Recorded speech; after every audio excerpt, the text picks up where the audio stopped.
So I'm here with Dick Courcelle, President and CEO of the Community Care Network, and I have known and worked with Dick over several years now in a variety of different capacities. And over the past few years, I've really observed the tremendous impact that you've made in the organization and in your perseverance through some challenges. And so I'm excited to talk to you about all of that today. So I'd like to start our conversation with your role prior to the one that you're in right now, when you were the Director of Organizational Excellence. And I think that's when you and I first met. So Yes. Yep. Tell me about that role and what it was all about and some of the things that you were able to accomplish in that role. Sure. Well, when I was asked to step into, this is really a very part-time role as Director of Organizational Excellence because I had a full-time job. I was running a large program with a lot of employees, and so I was very, very busy and immersed in a program that was heavily regulated. We did a lot of planning, and of course that was a lot of my background. So I was asked actually by the previous CEO a few years into my tenure if I would be interested in working on actually what was envisioned at that time was a customer service project. He knew that I had experience in customer service. My background had been in marketing early on in my career. And what was interesting is that when I started to look at it, and again, I was program director for another program, so this was just something I was doing at my at the request of the CEO, and it was something I really enjoyed. I came to the conclusion that really the issue was not that customer service was not getting delivered at a level that was considered exemplary or whatever. That it really had more to do with the fact that there didn't seem to be a clear direction to what it really looked like. What did good look like? What were we really trying to achieve? What were we trying to see? And in the process of that, what became evident was that the organization had been doing strategic planning for years and had done it really well, in particular with the previous CEO. But the strategic planning that would be the foundation, for example, of your organizational excellence work or your customer service work just didn't seem to have a strong foundation or connection to the work necessarily of the agency. It was more like something that was done just to say it was done.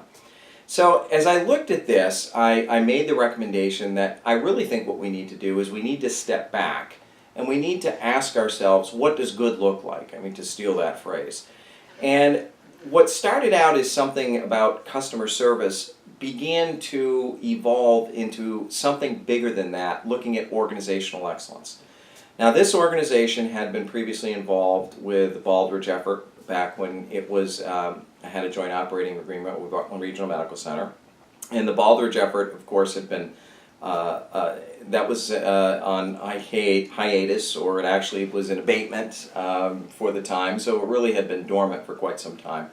So when I proposed that we really needed to look at an organizational excellence initiative, it was met with an incredible amount of eye-rolling and resistance, in particular from people who had lived through the Baldrige years and felt like, gosh, that's just one more thing we have to do when our plates are already full. Mm-hmm. So I approached it, and again, on a very part-time basis, from the standpoint that this was something that if we were persistent with it, and if we did it well, and we didn't do it just for the sake of doing it, but we did it because we truly believed that organizational excellence, the pillars of organizational excellence, result in better care for the people we serve, then this would actually have some lasting impact, and we could stay with it. But my role was really, I had no authority. The title was Director of Organizational Excellence, but that was something that I had on a business card. It probably meant nothing to anyone. I was at best a border collie nipping at people's heels. That's all I could do. I couldn't direct the work of anyone other than try to create a framework, trying to convince key players and stakeholders within the organization that this was important work, and to set forth the parameters for actually making it happen. So it was a process that started several, I think it was probably now 6 years ago when that process started. And we got a group together, and we really started to build something. And then, of course, the organization went through a significant amount of upheaval and change. But I was getting frustrated because I wasn't really able to get this really embedded in the culture of this organization, because I didn't have the authority. I didn't have the positional authority. I was nothing more than a cheerleader saying, this is important, folks. And we started to see some progress and develop plans and had consultation. And of course, Kathy, you were instrumental in that as well. But we never were able to get, I think, the traction at that point in time, because I was nothing more than a change agent, but I was sort of like persona non grata. I didn't have what was necessary in terms of positional authority to make anything happen with any sense of permanency. Sure. Can I reflect on a few things that Sure. you said? So one of the things that you said was you didn't feel that the agency accomplished a lot during that time. But when I look in from the outside, you accomplished some really important things that have stayed with the agency. Mm-hmm. I think it was during that period of time that you put together a very comprehensive strategic planning process. Yep. In which you redefined the mission, the vision, the values of the agency. Mm-hmm. And those have stayed with the agency. Yes. You also defined a number of key goals that you call pillars. Yep. And those have stayed with the agency. Yes. I think where you maybe came up short of your aspirations at the time is moving further into the organization. Absolutely. In terms of action planning and initiatives. But Yep. during that period of time as this change agent, as you say, you laid really important foundational pieces that the agency still is using to this day. That is true. I remember during that time, this is when you and I met, we had a lot of conversations about being a change agent. Yes. And I noticed above your head David Hutton's Hutton's book Yes. that we had lots of conversations about. We did. So let's talk about what you learned about being a change agent, and if you had such a person in your agency today, how might you position them differently? Well, I remember having a great deal of frustration, and I remember you and I having these conversations because you were engaged as a consultant at that time, and you're absolutely right. It is important to point out the things that we did do, and they were the foundation and remain the foundation. But I kept wondering, why couldn't I get this flywheel going, to use the good to great analogy, Jim Collins' analogy, about getting that flywheel turning so that it becomes part of the culture of the organization. It becomes part of just what you do, sort of like brushing your teeth in the morning. You don't have to schedule brushing your teeth. Something that you do, it's just that's part of your life's flywheel. And I just couldn't seem to get that going. And one of my strengths is also a weakness, which is I just kept at it. And I kept at it when other people were telling me, let it go. Just let it go. You're trying to take on something that you can only influence a little bit, but you're not the one to say we're going to do this, or you can't make people believe in it. And David's book, which was fascinating book, but I remember him saying in the book that, a change agent, I don't care how good you are as a change agent. I don't care how good I'm using David's paraphrasing David, but how good your personality is or how much you believe in it. If the people in positions of authority really see this as more as an activity to satisfy a board of directors or some regulator or whatever, it's just not going to happen. That's the best you're going to be able to do. And I remember how disheartened I felt after reading that. I felt disheartened, but I also felt like, oh, okay, it really isn't me in terms of getting this thing to the point where I felt it was really part of the culture of the organization and would stick with the organization. And you and I had conversations that this would work when there would be a change in leadership and people would want to continue doing that work. Not because there's a change in leadership and, we can look the other way and do something else, but because they believe it's important, it's part of our culture. So at that point in time, I really resigned myself to the fact that the best I was going to be able to do is what we did.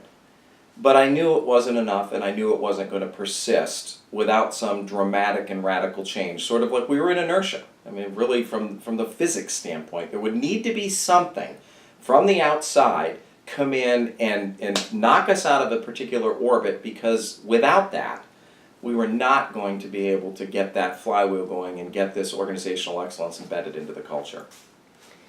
Well, so then let's fast forward a couple of years, and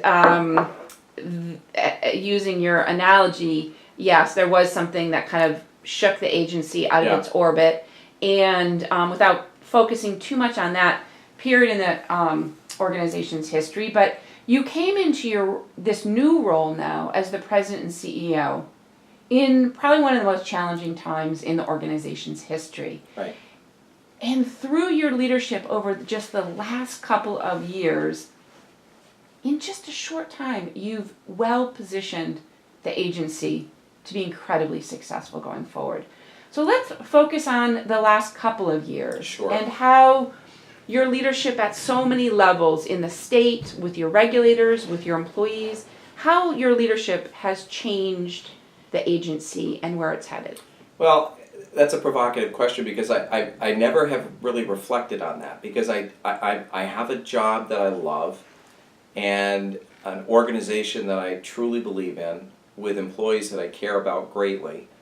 And it's just what I do. I've never actually stepped back and reflect, well, how did I get it done? Because honestly, because you're absolutely right, there was a tremendous change and upset in this organization, with entirely new leadership, through departures, retirements. I mean, there has been a tremendous change, a lot of institutional knowledge going out the door, and new people coming in.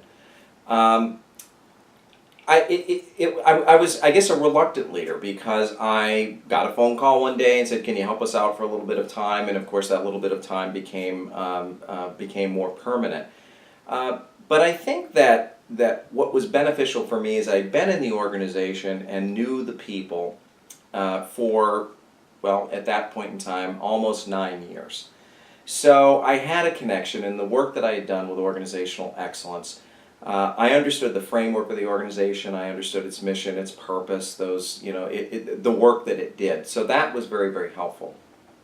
And also important was that the work that I had done previously with different organizations, it's all roads lead to where you are now. And I had such incredible opportunity and training in other organizations that I worked with before I came to Community Care Network, that really provided a lot of that foundation, community connections, relationships. I mean, my career started out, it started out in social services and psychology, and then got into marketing and marketing research, and then into finance.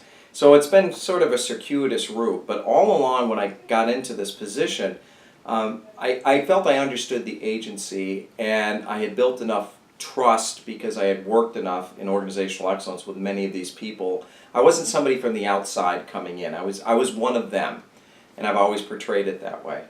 But looking back, there wasn't a time to really just reflect on, gee, what is it we're going to do? We just had to get in and do it. And it's interesting because just this last weekend, I ran into my former boss from Killington, and I had an opportunity back to work for the founders of Killington. And these were rugged individuals who took nothing and built it into a world-class organization.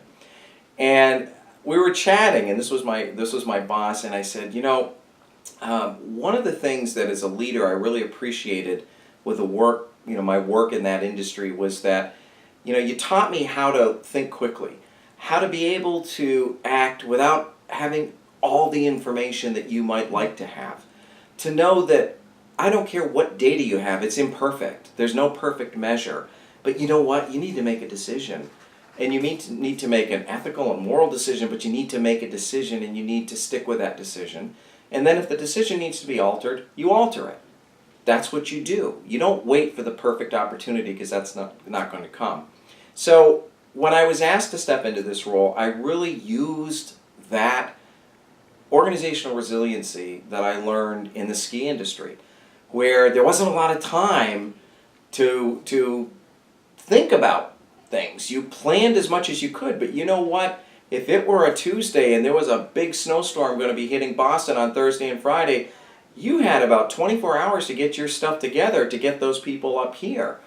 So, you know, I look back on it and I actually wonder, how did I do it? But I didn't do it. What I did was help people that really knew what they were doing orchestrate. I mean, I really see leadership as a conductor of an orchestra. I mean, I'm not the one counseling someone out of a serious mental health crisis. I'm not the one working with a family that's experienced domestic violence or incarceration or substance use disorders. I'm not the person out there on the street with the police intervening to prevent a tragedy from happening. But what my role is to help, and we've talked about this. I mean, I see that leadership is two things. It's creating opportunity and removing obstacles. And that's really what I see my role, and having a deep and profound belief in the work of the organization you're serving. And so I've always been in a servant leader type mindset, because that's where I came from. So I think that as I reflect back, my persistence, previous training, working in organizations that really had to move quickly, and just dogged determination that we're going to get through this. And then having adopted very early a rule which I live by, which is when you find yourself in a hole, stop digging. And to me, that's another thing, which is I can reflect and say, okay, you know what? Let's stop for a second. And I'll know. And what I love so much when we did the data sanity training with Davis Bellistracci, when he said, sometimes the best thing is don't just do something, stand there. So, you know, to be able to reflect and say, wait a second, really what's going on, and how can I, as a leader, knowing I'm not doing that direct work, how can I help others either remove those obstacles or create the opportunities that allow them to be free to do the work? Excellent. That's great. I mean, another thing that I observed that you did over the last couple of years is to rebuild some really important relationships. Yeah. You know, I think you rebuilt the trust and confidence of your regulators. Yes. But also the provider community and your employees. And so that relationship piece is maybe just an intrinsic part of how you lead, but that seems like a real hallmark of the last couple of years as well. Well, the relationship piece of leadership really is not something I even think about. It's not something I have had to necessarily focus on because it comes natural, but I have to pay attention to it. And it has to become part of the work that I do, you know, the rounding concepts, other things, that you have to make yourself visible. You have to understand what your role is in any group in particular that has external stakeholders.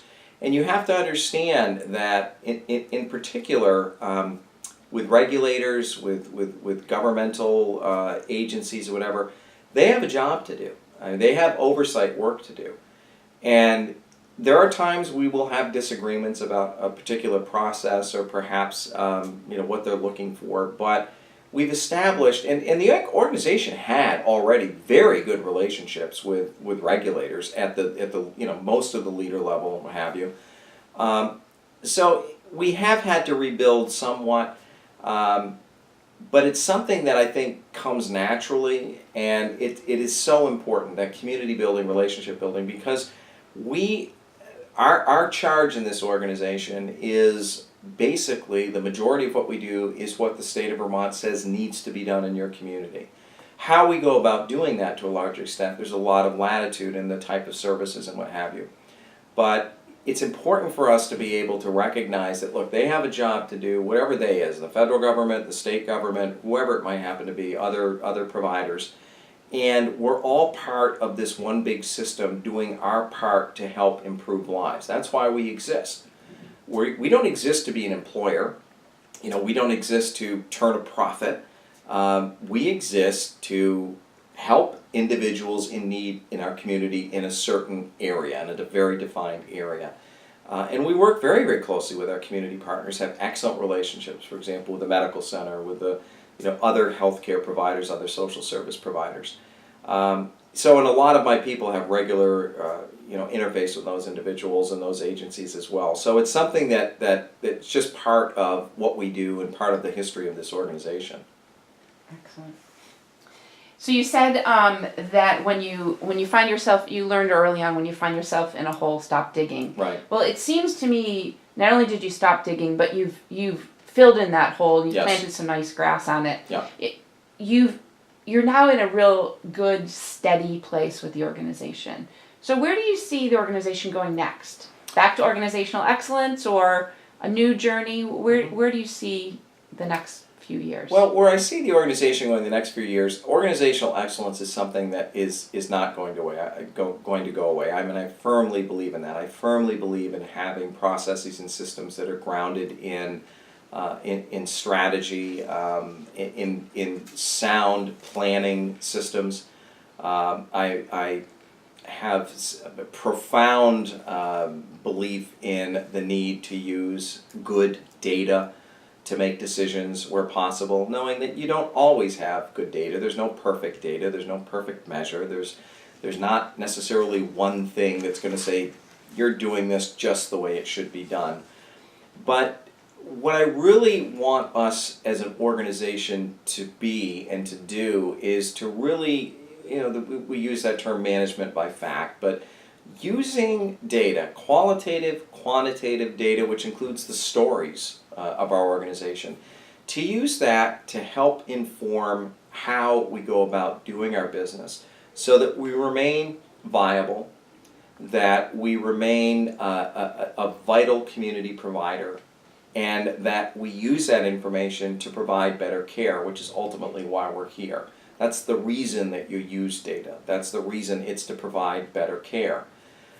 So I see that as our journey. And of course, in healthcare now, everything is changing. The uncertainty is huge right now. And in Vermont, with the all-payer model and the focus on population health, agencies like ours, which have an impact on population health, are you're not sure how things are going to unfold with respect to how we get reimbursed for services, and if there's a set amount that's given for the population, what's going to be our share, how are we going to continue to do the work we're doing with payment reform. And that is all in its infancy stages. Sure. And we're not really part of that formally for several years, but are certainly in discussions about what that future looks like.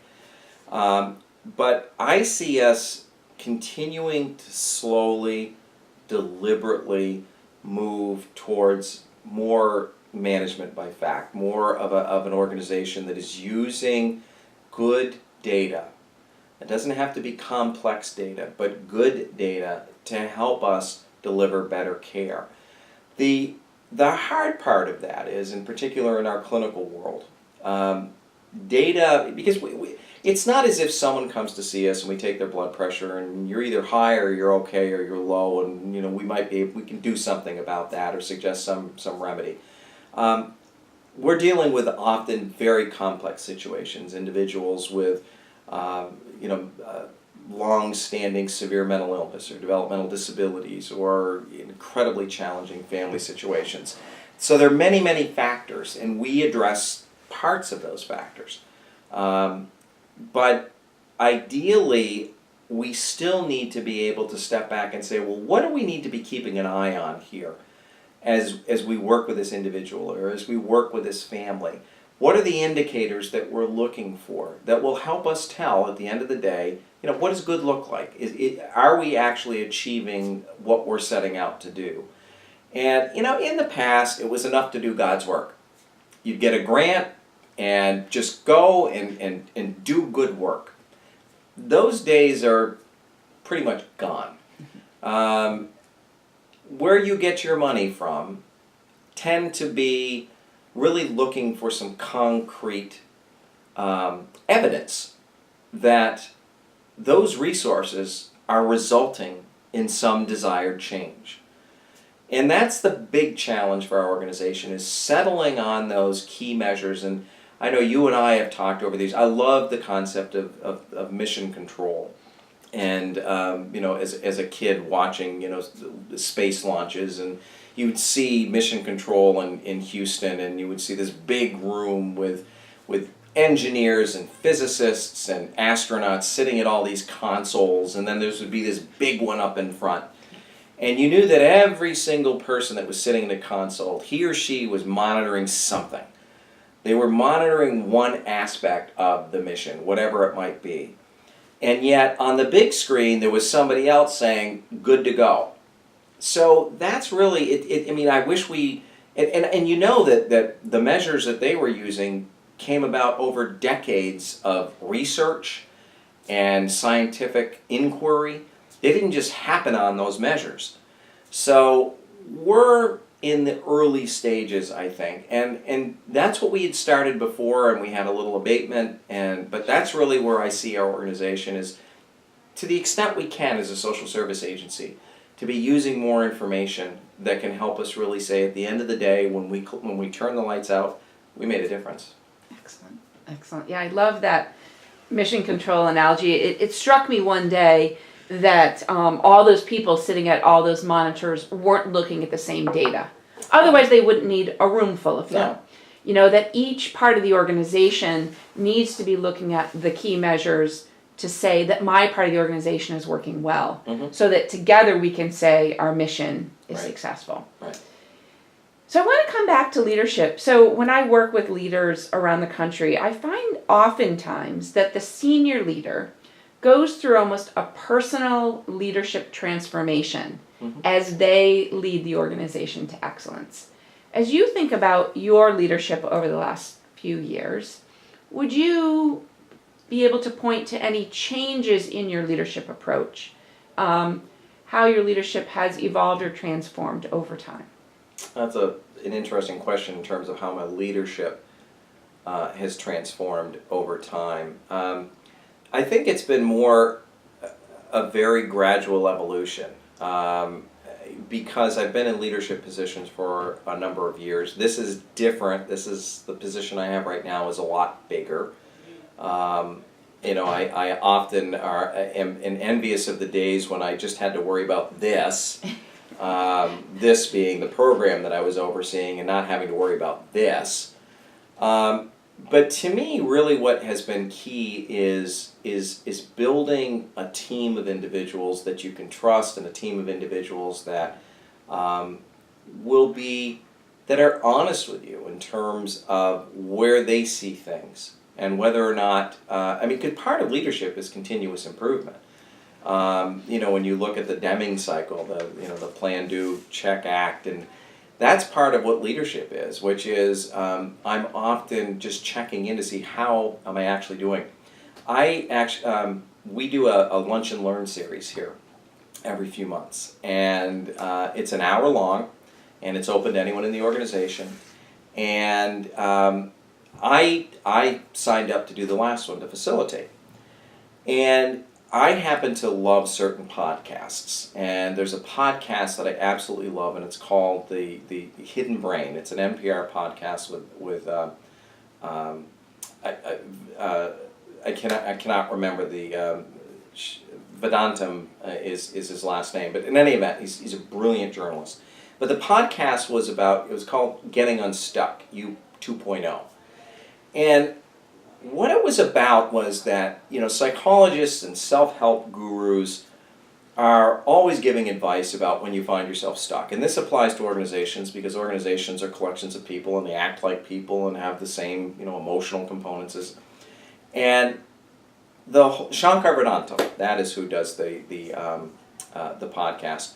And this was about a technique that Silicon Valley has been using for years to get unstuck, and it's called design thinking. And the podcast gave a couple of examples of people who were stuck. Things just kept happening, and they were stuck. And how the concept of design thinking, which is the premise, for example, the premise is, how do you build something when you don't know what to build? And when you think of radical transformations in technology, such as the iPhone or the mouse, and he gives the example that one of the presenters on this happened to be a former Apple engineer that was involved in the development of the mouse. But you look at it not problem solving, but problem finding. What issue out there can we help solve? And using what developers use, which are prototypes in testing things. For example, I'm an Apple user. I have iPad, iPhones, this, that. And we all know with operating systems, betas, and how many different updates do you get. And that's part of design thinking. That's prototype. Do something. Get it out there. Test it. Try it. Pull it back. Reevaluate it. Put it out there again. And he gave a couple of just fantastic examples of an author and another individual who used design thinking to get out of this incredible rut. But they went out there and they just, let's try this, come back. And the premise is that there's not just one version of you in there. There's lots of different versions. Well, to me, that applies to the organization as well. And that's why I use this example and we listen to this podcast, because that's what organizations, they're not just one organization here. We could do and be lots of different things. And using design thinking and being able to try something, then pull it back, let's reevaluate it, let's prototype it. And so it's really trying to evolve into using some of those concepts that organizations, like, well, we're this kind of an organization, therefore we always have to do that. Not necessarily. You could do lots of different things. So that's really, I think, the one of the things that I like to do here. And in my role now, I can do this kind of stuff. I'm not nipping at heels. I can actually say, hey, we're going to do this. But I really have to be careful that I don't do flavor of the months. Sure. That, this month I read this great book or I went to this workshop, so, for the next 6 months we're going to focus on that until I read something else. I really try to be more consistent and try to really connect it to the work of the agency and make it more meaningful. But that's just also what I like. So, I learn from others in the organization that use those similar principles. Excellent. You said something that really struck me You said leadership is about continuous improvement. Mm-hmm. It's about plan, do, check, act. I would venture to say that great leadership is about continuous improvement. Mm-hmm. There's lots of senior leaders who I've met and seen who, once they become a senior leader, they sort of feel that they've arrived. Mm-hmm.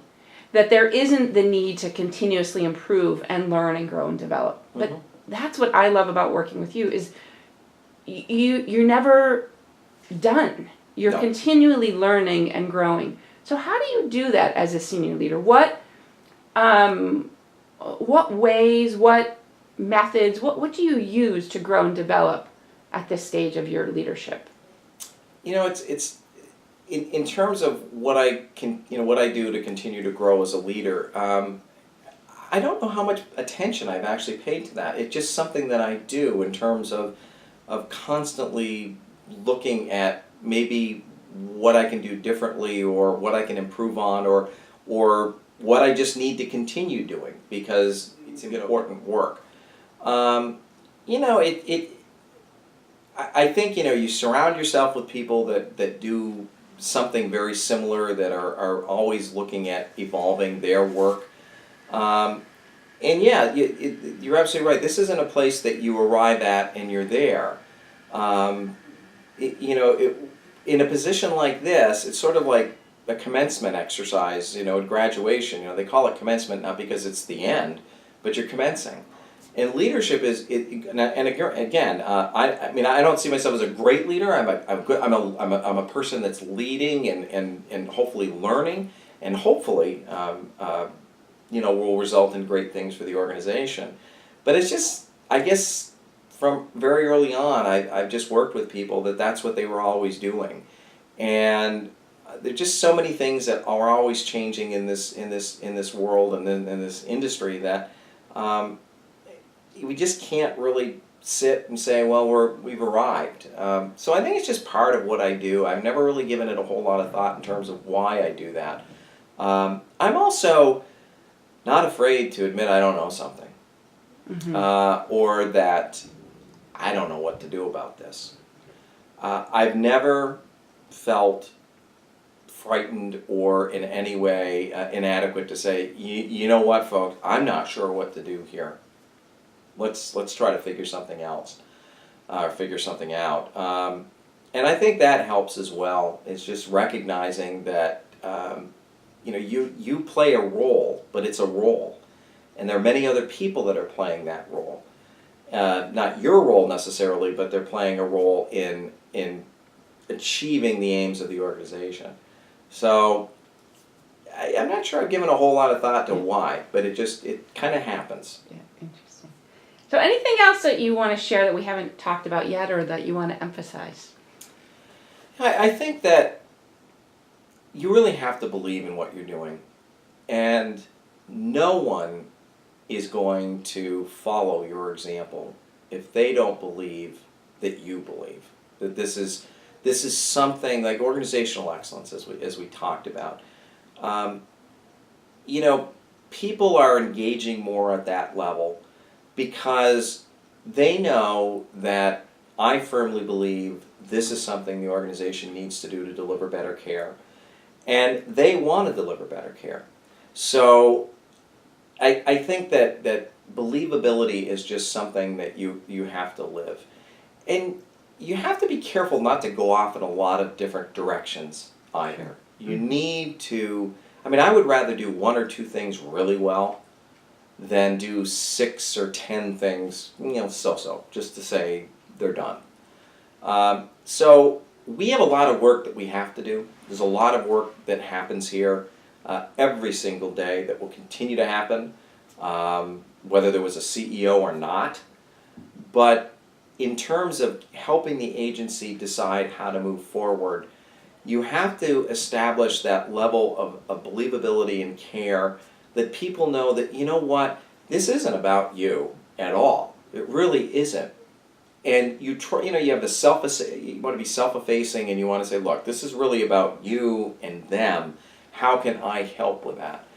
I think it's not more complicated than that. And I know there's tomes of books on leadership and so many great examples, and I've read many of them. Probably the one that Good to Great is probably the example that I've used the most, and of course, as you know, I've used Good to Great in the social sectors to apply many of those concepts to organizations like ours. But I think it's just really a matter of believing, of being truthful, ethical, moral, knowing that this isn't about you.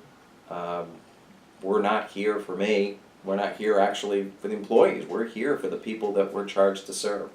So I think that's really in a nutshell. Yeah.